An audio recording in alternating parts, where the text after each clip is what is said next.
Happy rising, everyone. Happy Saturday. Happy full moon. Yes, I'm still laying in bed, soaking up this full moon lunar eclipse energy. I just wanted to stop by to encourage a lot of people who may be dealing with this transformation and this Mercury retrograde. It may be a trying time for you right now. I've had a lot of clients that have been struggling and battling with embracing the new and the growth and development and the cultivation that has come in this season.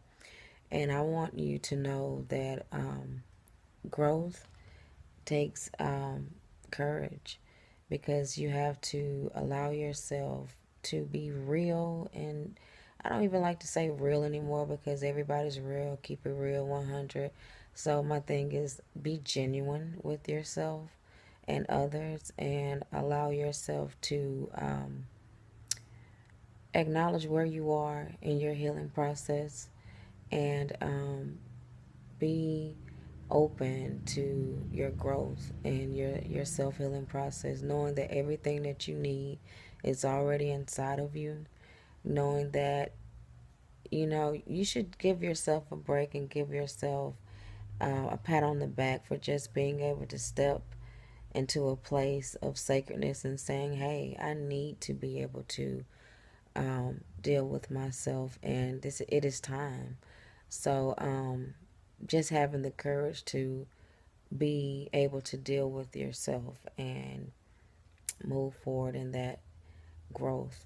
That's growth alone. Acknowledgement. That is the first step. That is the beginning of breaking into the new and embracing the new. During this time, you may notice a lot of old residual energy resurfacing, past emotions, past demons, inner things that you thought you worked past, that you were over, and a lot of people, places, or things resurfacing in your life. And you're like, what the hell going on? I don't want you to freak out. I want you to reground yourself and take a moment to be still. Another thing I want you to do is another thing that's helped me and is still helping me in my healing process is to sit down and study the synchronicities, patterns, and cycles in your life, in your family, because a lot of these things that are happening is because you are manifesting them, backwards is what I call it.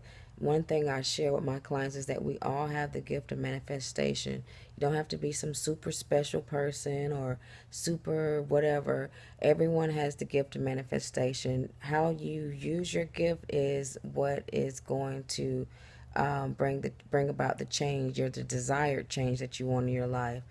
We are always consciously or unconsciously manifesting the things we want into our life, or the things that we do not want into our life. So mindful manifestation and mindful about the intentions that you have about your life and the things around you is very important to grounding your energy about what you're manifesting in your life and how the direction you want in your life to go in. Um, so I would like, for everyone to take a chance to, for one, give yourself a chance to grow. Be open to your growth. Be open to your self-healing process. And I say self-healing as an intuitive healer. I am not your God. I am not your savior. I'm only a guide to help direct you back inside yourself. And I will say that over and over and over again.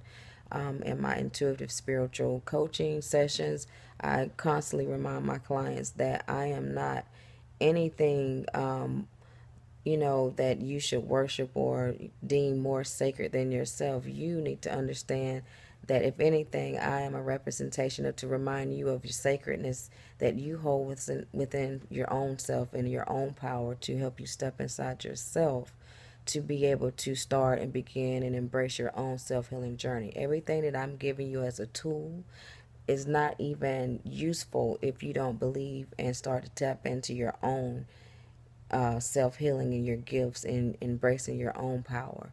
So it's almost like it's not even useful if you're not going to apply it to yourself. The things that I shared this week in my live webinar Womb Talk is I use what I call a spoken word guided meditation where I lead my clients back inside to sit and reign in the seat of their sacredness to help them harness their divine source energy. And the way I do this is I paint the picture and help my clients to see that at one time you once were sitting on your throne reigning, which is where I get reigning queen goddess. You'll hear me refer to myself as reigning queen goddess. It's because I've stepped back inside my sacredness and I've embraced all of my divine essence and I've become back at one with myself. And now inside me I reign. It's nothing about me being greater or better than anybody or I'm more supreme. It's about me sitting in the seat of my power and staying grounded in my energy and at one with myself. And I gain a lot from that because it took a lot for me to be able to step back into my power because I had given it away for so many years. So it was so easy for me to just outsource that energy and allow somebody else to control it and use it. So in this guided meditation, I teach goddesses how to step back in the seat of your power. And one of the ways I do that is you were once sitting in your centered self when you were a little girl and you had this big imagination and you believe you could do anything and there's nothing that's not tangible to you. If you believed it and you seen it in your mind, it was so. And so I try to get my clients back to this childlike mentality to where they can sit back into the seat. My goal is to get my clients to take a seat back inside themselves and sit on their throne and reign in centeredness and peace of mind and self-love. Most of all, embracing all that you are, your good, your bad, and your ugly, and move forward in your healing and stay open to healing and embracing your growth process. Um, one at one time you were sitting on your throne, but for some reason something lured you out, your curiosity or whatever it is, and you step off your throne. You step from behind the veil, and you entered the inner courts, and then you got into the outer courts, and then all of a sudden you just were out wandering out into the world, and you were unprotected, and not in the seat of your sacredness, and not balanced, and not staying grounded. So my goal is to have you stop wandering, stop being lost. You went out, and now that you're out into this big, fast, unprotected world, it's time for you to reground your energy. It's time for you to take back your power and harness your divine source energy. And how do you do that? The same way you walked out, you're going to flip around and turn and walk right back in. Go back into the outer court, step back into the inner courts, go back beyond the veil, and take a seat back into your sacredness and sit on your throne and reign and be in peace, be in love. So, my loves, use this time to step back inside and embrace all that you are, your good, your bad, and your ugly, and grow.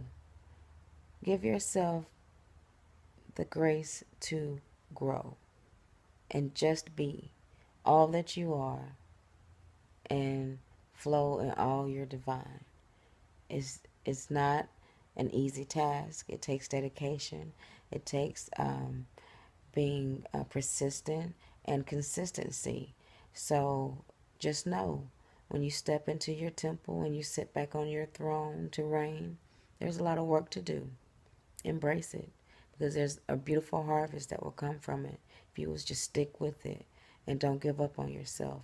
And don't listen to people telling you how fast you should be healing or you should be doing it this way or that way. Find your own flow, your own sacred flow, and flow in that and just be in your divine essence. That's the key. Infinite peace and blissful blessings. Happy lunar eclipse, happy full moon, happy Saturday. Get out and be great. Manifest your greatness. Love and light. Kisses to the ancestors.